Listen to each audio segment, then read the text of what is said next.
नमस्कार, मैं हूं अरविंद कुमार सिंह और आप देख रहे हैं न्यूज़ 9 नेटवर्क। पटना में बाढ़ थाना क्षेत्र के दर्जन से ऊपर संगीन मामलों के आरोपी टिंकू टकला गिरफ्तार कर लिया गया है। बाढ़ पुलिस ने गिरफ्तार किया है। बाढ़ पुलिस को गश्ती के दौरान उस समय बड़ी कामयाबी हासिल हुई जब एक वाहन पर सवार नगर थाना क्षेत्र के कई संगीन मामलों के आरोपी टिंकू टकला को खदेड़ कर गिरफ्तार कर लिया गया। टिंकू टकला लूट, डकैती, हत्या, आर्म्स एक्ट जैसे कई संगीन मामलों में बरसों से फरार चल रहा था और बाढ़ पुलिस को मुस्तैदी से उसकी तलाश थी, जो आज खत्म हो गया। टिंकू टकला के पास से एक देसी कट्टा और 2 कारतूस भी बरामद हुई है। प्रेस कॉन्फ्रेंस के जरिए बाढ़ एसएसपी ने बताया कि टिंकू टकला की गिरफ्तारी से शहर में छिनैती और लूटकांड जैसे घटनाओं में काफी कमी आने की संभावना है। प्रातः गश्ती में जब बाढ़ थाना की गाड़ी जा रही थी तो नज़र पड़ी कि यहाँ पे एक क्रिमिनल है टिंकू उर्फ टकला, जो कि बिजली मलाही का रहने वाला है। तो देखा गया कि एक जो स्विफ्ट डिज़ायर गाड़ी है उसमें वो बैठ करके जा रहा था। तो पुलिस की जब गाड़ी को देखा तो उसने भागना शुरू किया। काफ़ी खदेड़ने के बाद उसको गिरफ्तार किया गया। उसके साथ एक और अभियुक्त है, चूहरी करके हुई मलाही का है, तो वो भागने में सफल रहा। टिंकू उर्फ टकला, इसके ऊपर करीब 13 केस जो है बाढ़ थाना में ही नामजद अभियुक्त है इसमें ये, और इस पे कई आर्म्स एक्ट के केसेस हो चुके हैं।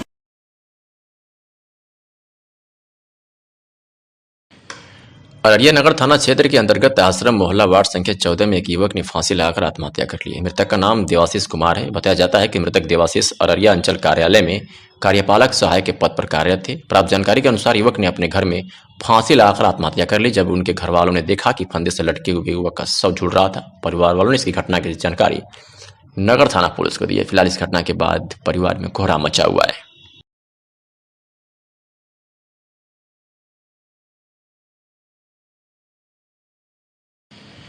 कटिहार में पिछले 5 दिनों से कटिहार सदर हॉस्पिटल पोस्टमार्टम रूम में एक लाश रखी हुई है। बॉडी खराब हो जाने के कारण दुर्गंध आ रही है। पेशेंट की सूचना पर युवा राजद के बिहार प्रदेश सचिव श्री आशु पांडे मौके पर पहुंची। वहां की स्थिति को देखते हुए श्री आशु पांडे ने कटिहार डीएस से मिलकर उन्हें कहा, पोस्टमार्टम रूम में जो लाश पड़ी हुई है उसकी दुर्गंध से पेशेंट को परेशानी हो रही है। पोस्टमार्टम रूम के सामने जो दवा कक्ष है, जहां दवा वितरण होती है, वहां पेशेंट को दुर्गंध के कारण नाक पर कपड़ा रखकर दवा लेनी पड़ रही है। कई महिला उस दुर्गंध के कारण उल्टी भी कर रही है। पोस्टमार्टम के रूम के ठीक बगल में चाइल्ड वार्ड है और दूसरी तरफ पोस्टमार्टम रूम में जो लाश रखी हुई है उसके कारण बाहर पोस्टमार्टम रूम के बरामदे पर दूसरे लाश का पोस्टमार्टम खुले में किया जा रहा है। श्री आशु पांडे ने कहा कि सदर हॉस्पिटल के जो पीछे का इलाका है वहाँ के नागरिक भी परेशान है। उस दुर्गंध से श्री आशु पांडे ने कहा जल्द से जल्द उस लावारिस लाश को हटाया जाए, नहीं तो सीएसके चेंबर में ताला मारने का काम किया जाएगा। बदबू आ रहा है ना। कहाँ से बदबू आ रहा है? पोस्टमार्टम जो किया है। अच्छा, वहाँ से बदबू आ रहा है। बहुत ज्यादा गंदा आ रही है। गंदगी है, बहुत गंदगी है। बहुत ज्यादा बदबू कर रहा है। कहाँ से आ रही है बदबू? यही पोस्टमार्टम जो हो रहा है वहीं से आ रहा है। क्या लेने के लिए आए हैं यहाँ पे? दवाई लेने आए हैं।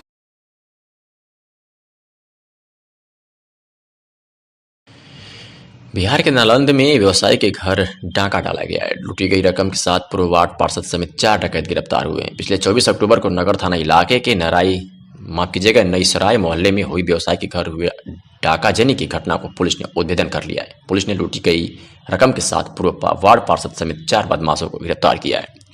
डीएसपी इमरान परवेज ने बताया कि 24 अक्टूबर देर शाम व्यवसायी सौरभ किशोर के घर में हथियार के बल पर नकदी और जेवरात की लूट हुई थी, जिसके बाद वैज्ञानिक तरीके से अनुसंधान किया जा रहा था। इसी बीच पूर्व वार्ड पार्षद मंटू केवट को गिरफ्तार किया गया। जब उसे पूछताछ की गई तो उसने इस घटना में अपनी संलिप्तता बताते हुए 9 अन्य बदमाशों का नाम बताया है।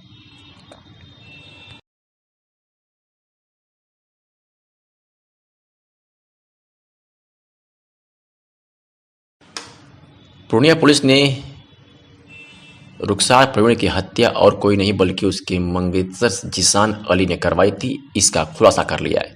पूर्णिया पुलिस ने भाड़े के शूटर सहित 3 लोगों को इस हत्याकांड में गिरफ्तार किया है। गिरफ्तार शूटर की गिरफ्तारी भारत नेपाल बॉर्डर की जोगबनी से हुई है, जो हत्या की घटना को अंजाम देने के बाद नेपाल में छुपा हुआ था। गिरफ्तार शूटर अन्ना है, जो ITI प्रिंसिपल और उसकी पत्नी नौकर को भी मौत के घाट उतार दिया था। घटना के पीछे मुख्य वजह जिसान का रुखसार से मन भर जाना एवं उसके द्वारा परेशान करना बताया जा रहा है।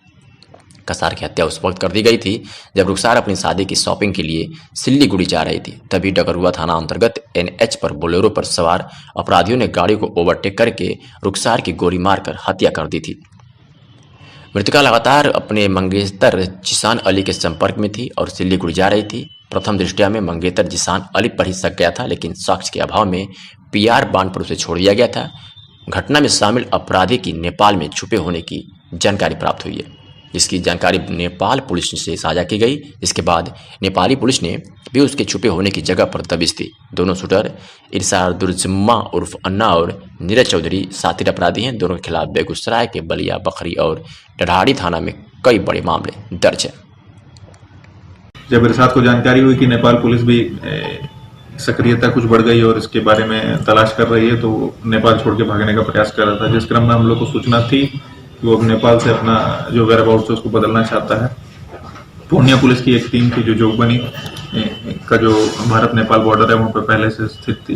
उसको भागने के क्रम में जब वो भारत की सीमा में प्रवेश कर रहा था, वहाँ पर इरशाद को पकड़ा गया।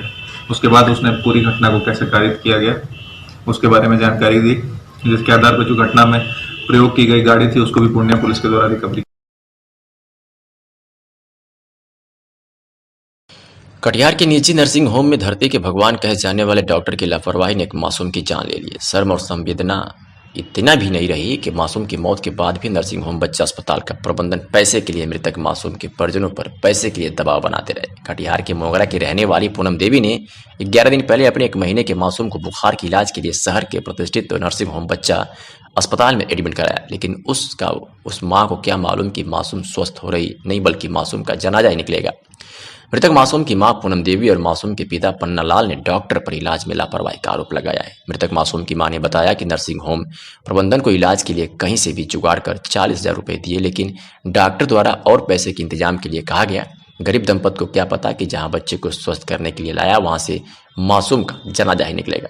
वैसे भी कटिहार में निजी नर्सिंग होम की मनमानी अपने चरम पर है और बच्चा अस्पताल का विवादों से पुराना नाता रहा है। जब इस बाबत अस्पताल प्रबंधन से पूछा गया तो उन्होंने कुछ भी बोलने से इनकार किया। ऐसे में एक सवाल यहाँ झकझोरती है कि क्या सरकारी अस्पताल में बेहतर इलाज की सुविधा नहीं, निजी नर्सिंग होम में इलाज के नाम पर पैसे की अनाप शनाप मांग तो गरीब चाहे तो जाएगा। आप लोग का बच्चा कहाँ से आए हुए हैं? कितना पैसे का डिमांड किया गया था आपको कि यहाँ खर्चा इतना हुआ? 40 तो 45,000 रुपया खर्चा हो गया सर। 45,000 जी सर। उसके बाद कितना पैसा मांगा गया? और मांग रहा है पैसा। कितना? अभी हिसाब नहीं किया सर, बोला कि हिसाब करेगा तब पैसा लेंगे। हम बोले कि देंगे तो आप पैसा ला के रख दिए आपका हिसाब में। खाली वही बात बोला सर कि गरीब के आदमी है, कहाँ का पैसा लाएंगे, लाते तो खर्चे नहीं करके नहीं। कहाँ की रहने वाली है? जी सर। कौन डॉक्टर इलाज कर रहा था यहाँ? डॉक्टर का नंबर जानते हैं सर। कब एडमिट करा थे? अभी 11-12 दिन हो गया सर। क्या नाम हुआ आपका? पूनम देवी सर। आपका पति का? पन्ना वाले का।